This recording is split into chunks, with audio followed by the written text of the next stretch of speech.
Hi guys, and welcome back to another YouTube video. This video will be the West Coast first GWS review. So now let's first off remember to subscribe, press the notification bell, like the video, and put your comments down in the description how you guys went.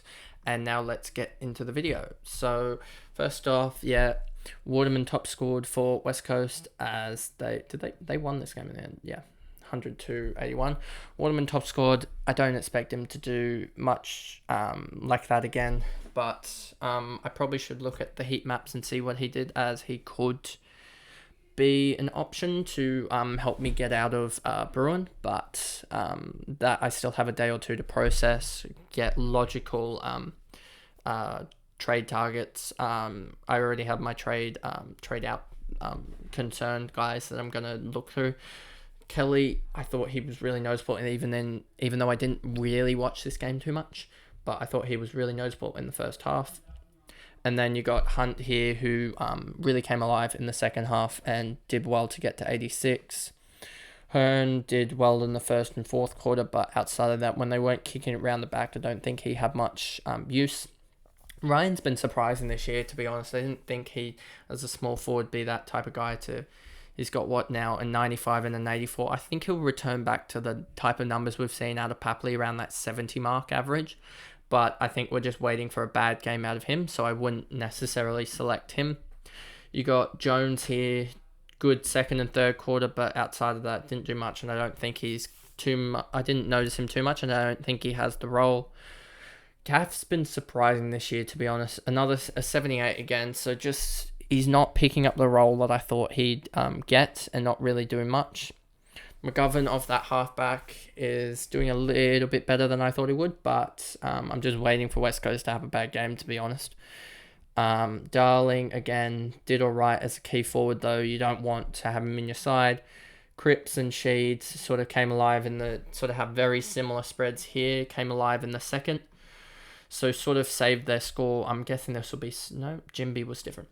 So she's one that I think is definitely a trade out for me, just because even though he did improve his average, I just don't like the role that he's in at the moment. He's not getting much out of just disposals. He's not getting the tackles that we really need from him, or the marks that we really need from him. So he's just not in that role that I want. So trading him out to the likes of a Setterfield or to a... He might survive this week if I can find a better target to get Bruin up to. But that's only if there isn't a loophole for me in the forward line, as I really want to test out Chandler and Bruin and see who's better there. Jinby, great, improving his price. I think, what did he go up by? 56k. He'll go up again, as I believe he's going to have a negative break even again, so that'll be huge. He's going to race to 500k, 600k, and he'll be an easy upgrade target to a big defender, hopefully. Prokreski, Seaton did all right. Duggan was shocking, and he's out of my side. Like, he's a definite trade out, and I'm going to use his like, I think he's 715k, I want to say. He's what is he, 713k. So I'm going to use that 713k to get up to day cost. That is a no nonsense trade for me. And then I got to use the other, what was that margin, 108, and I had 222k. So I got to use the other 114k to either upgrade Sheed or Bruin. Basically, those are the two options, unless Constable gets dropped. That's the only thing I'm looking at. But outside of that, that's pretty standard for those guys. That's basically the plan. Shuey just didn't get the role, and Witherden's just going to be shocking this year. I doubt he'll play much more. His disposal efficiency, I don't know what it was in this game, but his disposal efficiency last year was terrible, so I don't know if he's improved on it.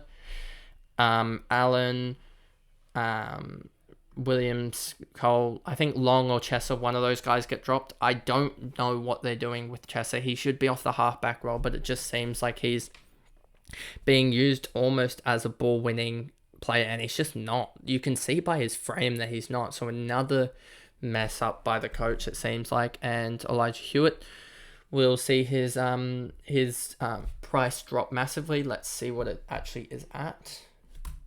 Hewitt, it's at 252k, so maybe, hopefully, another sub appearance, and we'll see that price jump down to like 220k. and then he might have a high break even, which kind of sucks. But hopefully, after a couple of weeks of just maybe even just like a 20 score, just to keep his break even in check, but to go down a little bit, then we might be able to pick him up at around 230, 240k, and him to be almost a really underpriced rookie. Flynn for a 110 was really surprising, but not also surprising because they didn't have a ruck really, the West Coast Evils. Cogs got off to a really good start. He was on 30. I was like, oh no, this is really bad, because I knew a lot of people had him and I was worried that he was going to go huge and that would basically top off the week.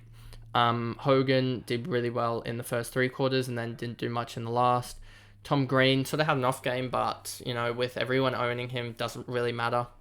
Toby Green, Hamilton got off to a racing start and then fell away. Buckley did pretty well. Cummins fell away massively.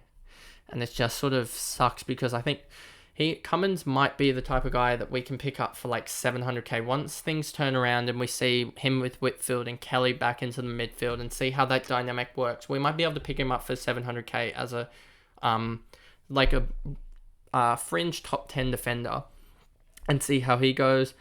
And then you got Callaghan might be out with an injury. I'm not too certain at this time as it is Monday morning, and we'll see with him. And he came out really strong in the last quarter to save his score, but a 31 would have helped me not owning him. Would have made me feel a little bit better. And then no one else here really did anything of notice. Weir got subbed out again. He's just getting battered by challenges. And then you had Ralston here who didn't get his break even, so he went down a little bit. So yeah, what's Weir at now? Oh, sorry. Weir's at 466k, so that's not good. Anyway, this was a slightly shorter video as there wasn't much to go through here, as I didn't catch this game as much as it was the Sunday night game, and I was out during it, so didn't catch too much of it. But I guess I'll have to look at the heat maps and stuff like that and see who did really well, but I don't think I'll be selecting anyone out of it. I'll be more taking players out of my team just because it doesn't look like who Sheed or Duggan did well. So those are 2 guys that I'm considering trading out, but we'll just have to see. So I'll see you guys in another video. Thanks guys. Goodbye.